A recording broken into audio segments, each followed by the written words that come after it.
Hey guys, welcome to this week's track guide. This time we'll be showing you the Watkins Glen International Circuit in the Cadillac GTP car.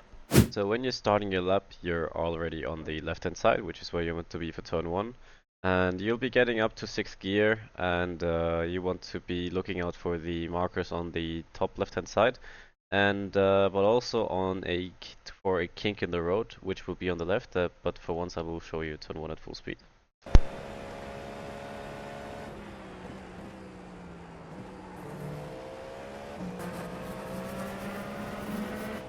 So as I've already mentioned, you're looking out for the meter markers on the top left-hand side because those are the first ones you'll be able to see going over the crest right here. But after you get over the crest, you will eventually be able to see this kink in the road right here, which is why you're also not fully on the left-hand side, because the space on the left tightens by quite a bit. I would say about 15 to 20 centimeters. So right as you pass this kink right here, that's when you transition from throttle to brake, and brake down from 6th down to 3rd gear. And also something I've picked up as well is that you want to be keeping a bit of patience on as you shift down or as you make the final downshift into 3rd gear, because that helps you get a better hearing for what the tires are doing, and also helps you rotate the car at a bit more of a consistent level. And you'll also be aiming to graze this first part of the curb right here. Like, you'll see here that the elevation of the curb itself changes quite a bit from this part to this part. So you'll be aiming to be on the inside edge of this first part with your inside wheels. From the outside it looks something like this. If you go over this one, the transition is also quite smooth, so if you get in a bit of a hairy situation with traffic, you can use that bit of extra space to help you out, but I don't think it should really be used in terms of gaining lap time, because it just unsettles the car, and you have to slow down way too much in order to use the extra space on the inside, by which point it sort of defeats the purpose. So you go out of throttle pretty early here, because the corner excuse me, because the corner itself is cambered towards the inside, so you have a bit of extra grip available, which helps you on throttle, of course, because you can carry quite a bit of speed, and the car has a bit of extra grip through the camber of the corner itself. And you'll be aiming to use the full space available on the exit, but eventually, of course, there's an off-track event. Eventually, you will not. Maybe in real life you may have seen NASCAR racing around here where they just run fully out to the wall almost. But in this instance, you want to be aiming to keep your right-hand side wheels on the curb still. Like, from the outside, it looks you're barely, like, as long as your inside wheels or your right-hand side wheels are on the curb here, you're still good. So on the regarding the exit, the GTP is not really that sensitive to a lot of the bumps that are around here. Like, there is quite a bit of a bumpiness going on over this curb when you want to go back on to the normal tarmac. But if you want to keep your car on the outside or bring it back towards the inside, that's pretty much up to you. There is one quite big bump right around here, I think, like this one, I think. This one has quite a big bump in it on the inside, so you want to avoid that one. Like, you'll see the car have a bit of quite a big upwards momentum right here. But if you go further towards the inside, or if you're right around here with your left side wheels, that's when you will feel the bump a lot more. So either go to the inside of the curb or use the full track available. But don't really. I wouldn't recommend aiming to be on the curb itself with your whole car when going over the bump, because the bump is quite vicious if you go completely over it. So yeah, if you've transitioned back towards the tarmac from going to the exit curb of turn 1, that's when you'll be setting up the car for the upward S's. I'm just gonna run this at full speed while talking over it, because it's not really a challenging corner. It's just about saving distance right around here. It's one right, then the left, and back towards the right. Maybe relevant for your lap time is that you don't really want to be aiming to go completely towards the left instantly, but bring the car back gently over towards the left for the upcoming chicane, which you'll be approaching from the far left hand side, because the first corner is a right-hander. So at full speed, the chicane looks something like this.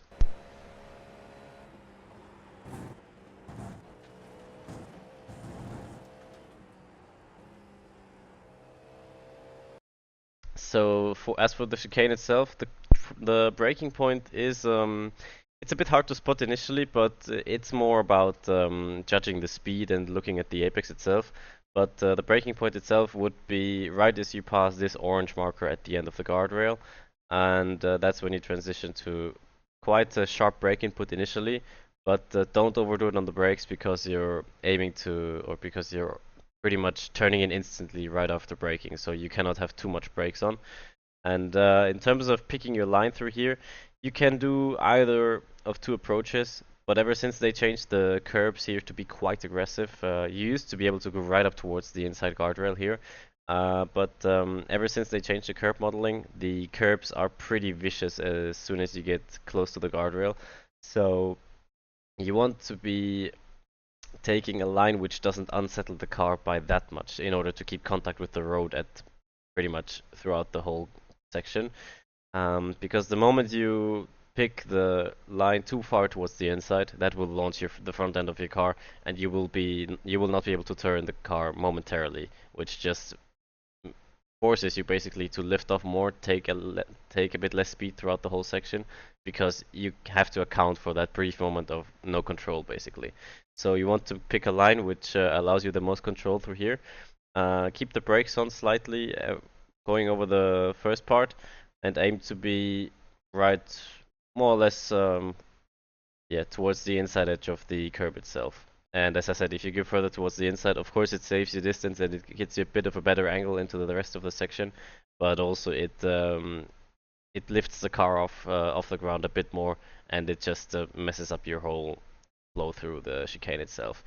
Like, you can try, but for the Cadillac, for the Cadillac anyway, I found that this approach helps me quite a bit with lap time. So when going over the right-hand curb, immediately since it's all a continuous sequence of corners, you're basically turning left instantly again. This first curb right here, I think it is pretty smooth, so you can take quite a lot of it.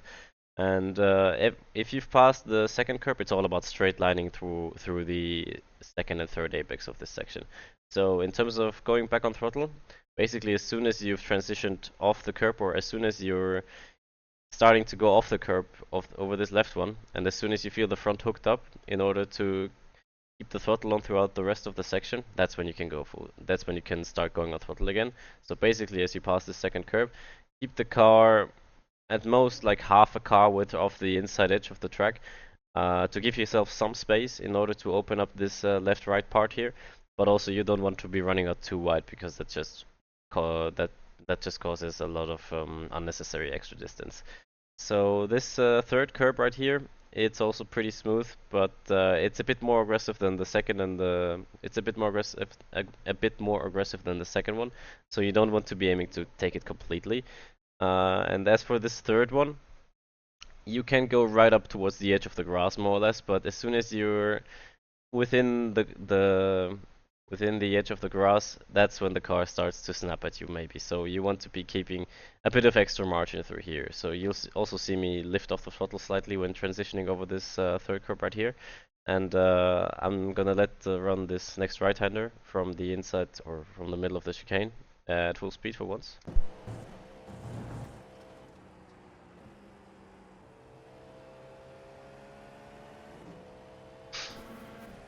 So when going from the middle part of the bus stop, or basically when you pass the third curb, that's when you already start thinking about the upcoming long right-hander, obviously, because the angle and the speed you come out of the chicane with, that pretty much affects that affects your entry and your whole corner after the chicane quite a lot. So you'll see me lift off the throttle here slightly in order to transition some of the weight towards the front of the car. Because if you go through full throttle through here, and as I've talked in previous track cuts quite extensively, that the GTP car likes to be treated quite smoothly in terms of how you transition the weight from the back to the front, or from side to side. So this slightly not going completely full ham on the throttle here helps me transition some weight onto the front, which I then afterwards try to ease the car into the turn-in phase. So by applying a little bit of braking through here.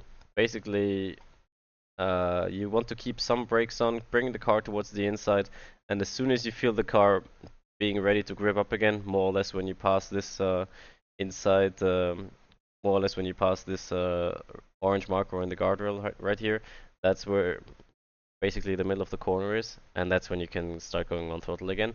And also because it's cambered towards the inside, same as turn 1, you can carry quite a lot of speed, more than the angle of the corner itself would allow, but the camber, as I've mentioned, helps you out quite a lot. And in terms of where you want to exit the corner, you don't want to be too greedy on throttle as well, because you can get into a sort of understeer phase quite quickly. So you want to make sure that once you go on throttle, you don't have to stab the throttle back and forth again. So once you commit onto the throttle, you should only be increasing your throttle input, because that also affects where you exit the corner, obviously. And in terms of how you place your car, you want to obviously make full use of the circuit, but yeah, once you've this grass strip on the outside right here, it can catch you out in terms of off tracks quite quickly. So you want to be keeping the center point of the car towards the inside of this very small sort of yeah. You want to be keeping the inside center line more or less towards the right hand side from your point of view of this beginning of the grass right here. So you're obviously on the far left-hand side of the circuit, but you're already pointing towards the right, which is where you want to be for the upcoming left-hander, which at full speed looks somewhat like this.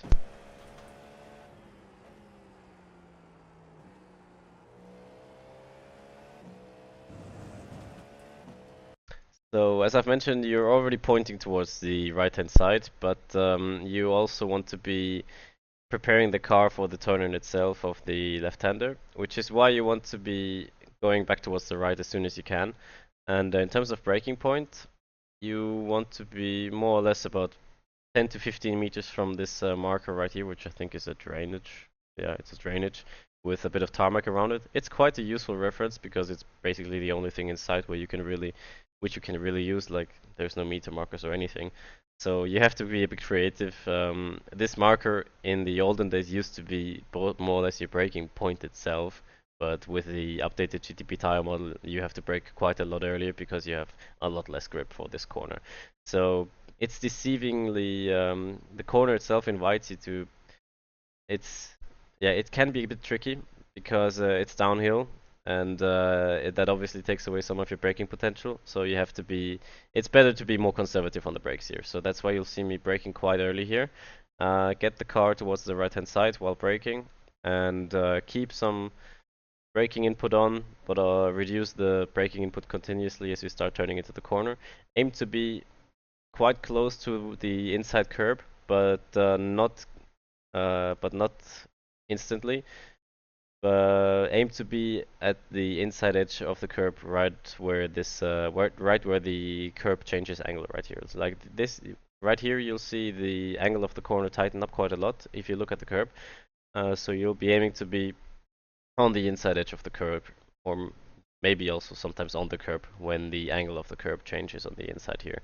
So that's also your cue to going back on throttle. As soon as you feel the car gripping up and being ready to take some throttle input, and when you're also pointing more or less aligned with the curb, from the point the curb angle changes, that's when you can start inducing some throttle again. Again, be very smooth, and same as the previous right-hander, once you're on throttle, be sure that you don't have to step the throttle back and forth in order to get the front back. So once you commit onto the throttle, you should only be increasing your throttle input.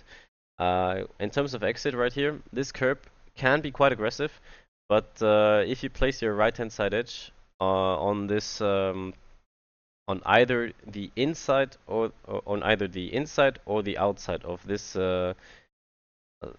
smaller of the two curb strips, that's when you're more or less fine, I think. But if you place your right hand side wheel along this ridge between the two curbs, that's when it'll start to get bumpy and it'll start losing you some momentum. So if you commit onto the curb once again, be sure to commit fully. Yeah, and then once you transition off of this double curb right here, you can use this second one to help you out still. This one is quite smooth, and that's when you bring it back towards the left for the upcoming right-hander, which at full speed looks somewhat like this.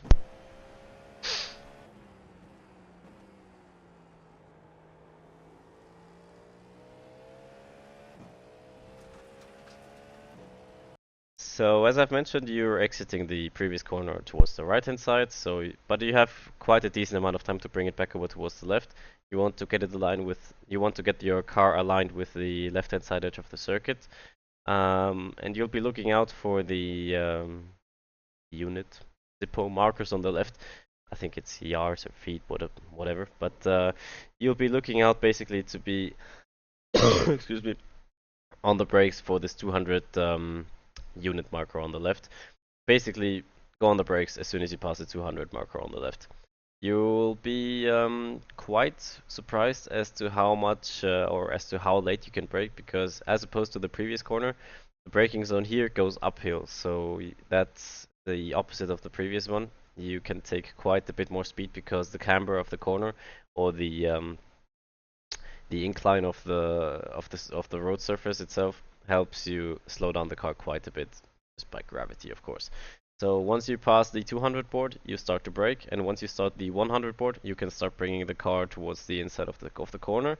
But pretty similar to the previous one, minus the angle of the curve, or minus the change of curb angle or corner angle.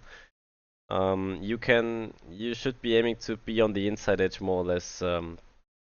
Yeah, pretty late on into the corner. Like, you can obviously get away with quite an aggressive throttle input early on, because the corner is still cambered and it goes uphill. So you're obviously better off the earlier you go on throttle, but be sure that your car is pointed in the right direction and the left rear is loaded up. Because if you go on throttle too aggressively and you have a snap here, that's what will cost you a lot of lap time right here. So get the left rear loaded up, get on throttle continuously, and same as before, once you commit on throttle, be sure to not have to step the throttle back and forth in order to bring the front in or get the car turn into the corner. And in terms of exit, you have a bit of extra space available here, but be mindful that same as turn 1, the grass sort of starts coming back towards the white line. So you have a bit of extra space available, but it'll close up pretty much as soon as the car is settled again and as soon as you're done rotating. So be mindful that you have to bring the car back over towards the right a bit more than the natural trajectory of the corner itself would be. So you go over the crest here, and you should basically stay more or less where you are, because the upcoming right-hander requires you to be on the left-hand side anyway. And the upcoming right-hander at full speed looks somewhat like this.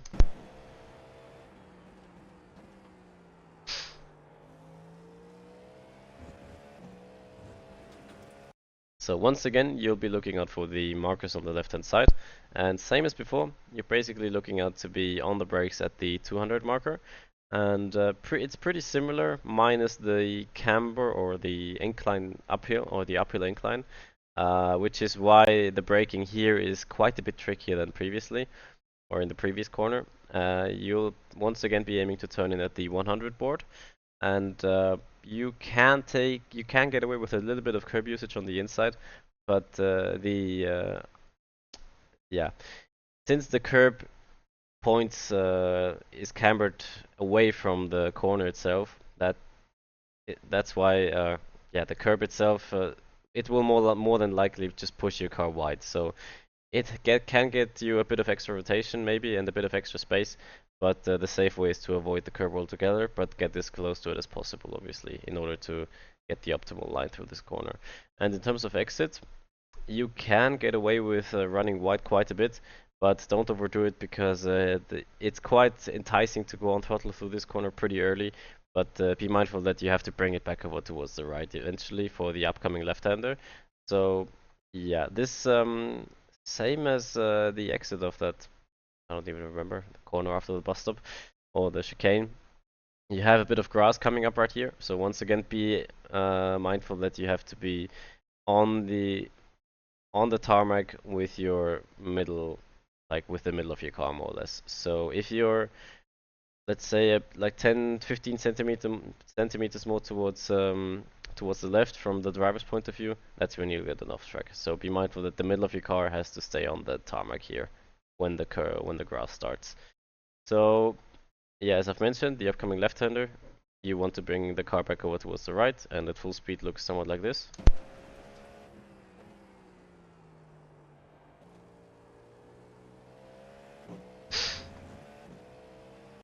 So, as I've mentioned, you want to bring the car back over towards the right, and same as the same as 2 corners ago, the braking zone itself is uphill, but be mindful that this may mean that you can brake a bit later per se, but the camber, this time you don't have any camber to help you out, so you still want to be careful on the brakes. Your braking point is more or less when the car is back over towards the right. So as soon as you've aligned your car with the right hand side of the circuit, that's when you commit onto the brakes. There isn't really a meter marker here or any sort of reference point, so this is more or less about trial and error. So my braking point, if you can find a reference point, yeah, it's more or less right around here. It's more about feeling for me. Like for this corner, I don't really know what to tell you in terms of what exact reference you should be looking out for. But either way, you start braking, and you want to get as much of the slowing down part done as in a straight line, obviously. And then start bringing the car towards the inside afterwards. You'll be aiming to stay on the inside as long as possible because the camber, this time you have no camber to help you out, as I previously mentioned, and start stabilizing the car on throttle. You'll see me stab the wheel or take a few stabs at the wheel through here because this corner is all about carrying the speed through the middle part and keeping the car on the inside, and don't try to avoid any snaps on exit, obviously. You'll see me fighting the car quite viciously here in order to keep it on the inside, because the moment you start running out onto this curb right here, that's when a few bumps and just unevenness of the surface starts affecting the car.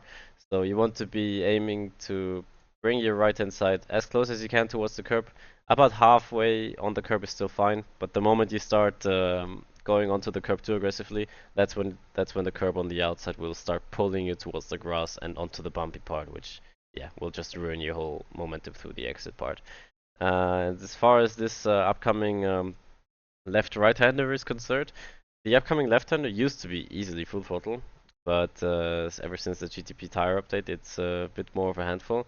I'm going to show the 2 corners in one go at full speed because they're connected into each other, or yeah, but yeah, they're basically one continuous corner, which at full speed looks somewhat like this.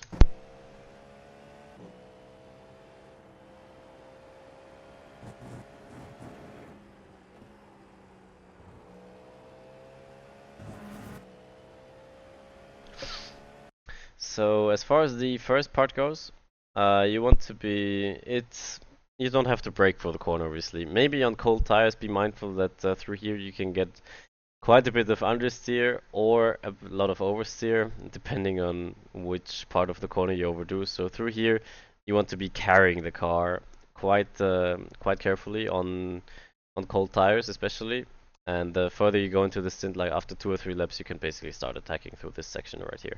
So you want to start your turn in basically halfway between between the 200 and 100 meter board.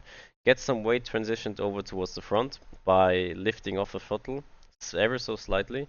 You see me feathering the throttle about halfway to 25% through here, and then start continuously bringing some throttle back in as soon as you feel the weight transitioned towards the front sufficiently in order to give you the rotation you need. Yeah, you can start going back on full throttle eventually, and you should aim to don't still be on this orange and red curb right here, because if you go too far out wide towards the right, that's when the grip starts fading away, and obviously the line for the upcoming right-hander is also ruined. So this is about the farthest you want to go on the curb in order to still have a decent line into the next right-hander. And also, if you overdo it here, at the end of this curve, there's quite a vicious bump waiting for you as well, which wasn't really an issue when these cars had quite a lot of downforce and grip, because it wouldn't really affect your whole setup for the upcoming right-hander. But ever since you have a lot less grip, you want to be avoiding this end of the curve. You want to avoid being on the curb still when the curve ends, because the bump itself will just unsettle the car quite a lot for this upcoming right-hander. And yeah, obviously you want to take as big a swing as you can get away with on into the upcoming right-hander, which yeah, it's at this point, yeah, obviously ideally you want to be on the far left-hand side of the circuit, but since you also want to be carrying some speed towards the through the previous left-hander, it's quite a bit of it's a bit of a compromise as to how yeah, how optimal your line through the final corner is. But either way, your braking point is more or less when you start approaching the end of the tire wall on the left-hand side. Your car is still pointing towards the left-hand side, so you want to start your turn in time to make full use of the track right here. Keep some brakes on all the time. Feed the front in and get the front. Don't overload the fronts on the way in already because you need your front tires through the apex and through the exit of the corner as well. So ideally you want to brake in a way that you can feel the front gripping and biting. You yeah, you'll feel the car like right around here. You'll see my steering input. I've actually overdone it a bit in terms of getting some rotation done through the entry already, but this tells me that the car is ready to turn and take some throttle, and the car is also ready to give me the front that I need in order to carry the speed through the exit. In terms of curbing right here again, you can get away with a bit of curb usage through here, but more often than not it won't really gain you any time. Your main focus through here is just to carry the speed and get a clean line through here. With maybe a bit of curb, but it's not really your main focus through here. As soon as you've passed the apex of the corner, you can start feeding some throttle back in. And in terms of your exit line, obviously you're limited by a wall, so there's not really any off tracks to worry about. Maybe in qualifying, be mindful that the wall will give you a contact point, which will, as soon as the hit is vicious enough for you to get get a contact registered in the game, that's when it will also invalidate your lap. So be mindful that if you, if not for damage, you can also get a few invalidations of your qualifying. So be mindful that you cannot just abuse the wall in order to make full use of the track. So yeah, but obviously bring it as close to the wall as you can. And as soon as you're done turning, be mindful that there's a grass strip coming up as well. So you want to bring the car back away from the wall as soon as you can in order to be safe from the grass right here. And after that, it's a pretty short run to the line. Get your upshifts right. Stay on the left hand side for turn 1. And yeah, that is one lap of the Watkins Glen International Circuit. So that was one lap of Watkins Glen in the Cadillac GTP car, and I hope I was able to give you some tricks here and there to improve your lap times for this week of Himster racing. And yeah, I'll see you guys next week.